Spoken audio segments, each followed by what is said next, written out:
Monday, the 23rd of June. Hello, everyone. It is the final business and markets week of the month. So quite a whole lot sparked into the current week. So welcome, everyone. Hope you're going to have a very profitable week and hope you enjoy the weekend. Just a quick look back to Friday, where some of the markets were closed across Africa, with the exception of Egypt, which started very strongly on a Sunday. That was yesterday, 2.67%. That's a very big comeback for the EGX30, the biggest exchange north of the continent, 31,055, shaking off the latest escalation in the Israel-Iran conflict with the United States early Sunday, dropping some arsenals into Iran's nuclear facilities. All of that in play. The markets moved in favor of the Egyptian stock market. Let's see how the rest of the region will respond today, and the rest of the Arabian markets also reopening for the start of the weekend. Foreign investors also pitching into the Egyptian market, and the rest in Casablanca, Algeria, and Tunisia next door. Let's get on to the Friday closing. The Nigerian market added about 0.25% to continue that trajectory that we saw after a number of banks replied to the central bank outlining the plans to clean up their single obligor limit books before the end of the year, and said they're ready to continue cash dividend payment, which is very critical for investors within the Nigerian space. So the EGX30 looking, or the NGX all-share index looking at 118,000 plus. Let's see if this rally continues in the current week. The PRVM in Cote d'Ivoire was better by roughly 0.7%, taking the composite higher above the 310 levels.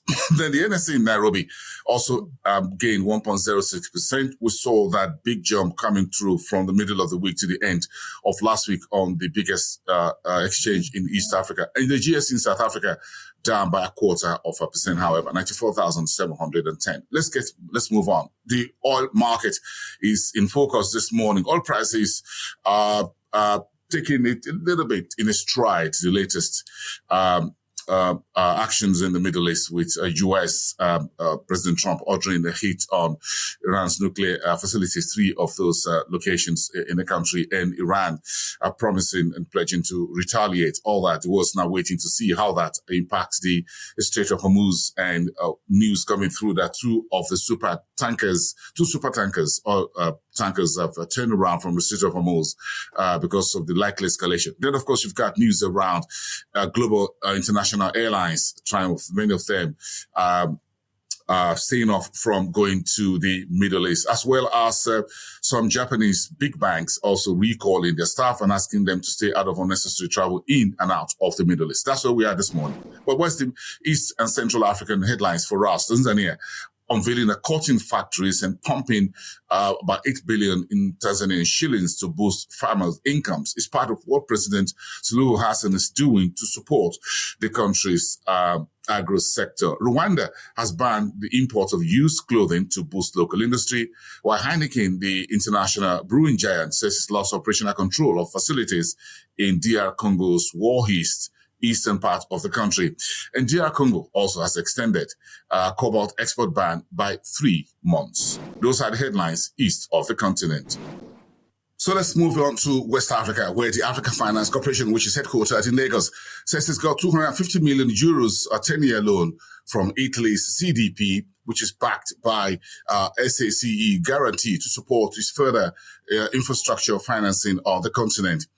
And of course, all eyes are set and delegates are arriving, including media, in and out of the continent for the 2025 annual meetings of the African Export-Import Bank, which starts on Wednesday in Abuja. Of course, it's going to be all the way through till Saturday. We'll be reporting there for you live on Frontier Africa Reports. And United Capital has unveiled 2 new mutual funds for Francophone West Africa. That's Nigeria's investment bank, which opens recently in Abuja, the Ivorian financial and economic capital. And Nigeria Republic is looking to nationalize uranium mine, which has been operated by Francis Orano, as relations sour between the country, Nigeria Republic, and Paris. And finally, in West Africa, Ghana is reporting 3 COP Crop Development Authority introducing a permit regime for palm oil imports with effect from July the 14th. That's a bit of a backward-looking information. But again, keep that in mind as well. Let's check on with Southern Africa, with oil prices looking to open higher as U.S. strikes on Iran boost supply risk. But oil prices not so much fast, still holding the around the $70 a barrel, 77, 78 early Monday, as it were, 23rd of June. World Bank is considering $500 million, $500 million boost for South Africa's transformation expansion, while the country's Singita tourism group is looking to expand into Mozambique, opening 3 new hotels, part of the outcome for the announcement from the tourism and hospitality conference, which took place in South Africa, Cape Town, last week. In Botswana, still in the region, says it's got $73 million Chinese investment to boost beef exports to China.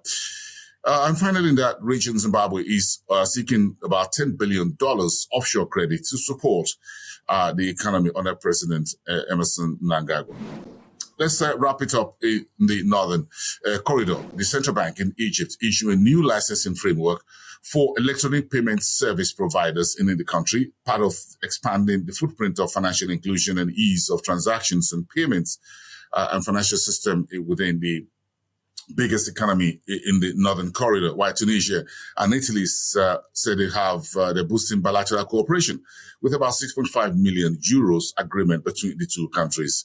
And Morocco's foreign direct investment rose by 55%, $1.64 billion for the full year 2024. This data for last year just came in, officially speaking. And Libya is objecting to a Greek tender for hydrocarbon exploration off the coast of the Crete Island. And this is some of the headlines we're pursuing this Monday. Keep your eyes open. We have a very busy week. Tomorrow, we'll be looking at the Built to Last. It's the 38th anniversary of the Pearl Awards in Nigeria. Now they're holding a major corporate summit that will focus on how to build with resilience to last in an environment such as Nigeria's, respecting top corporate executives, including the head of the SEC, the Nigerian Exchange, and of course, from the Ministry of Finance to attend that iconic 38th anniversary event tomorrow here in Lagos. We'll also report that for you here on Frontier Opening Bell. Do have a great day, everyone. Enjoy the rest of the week and make sure it's profitable.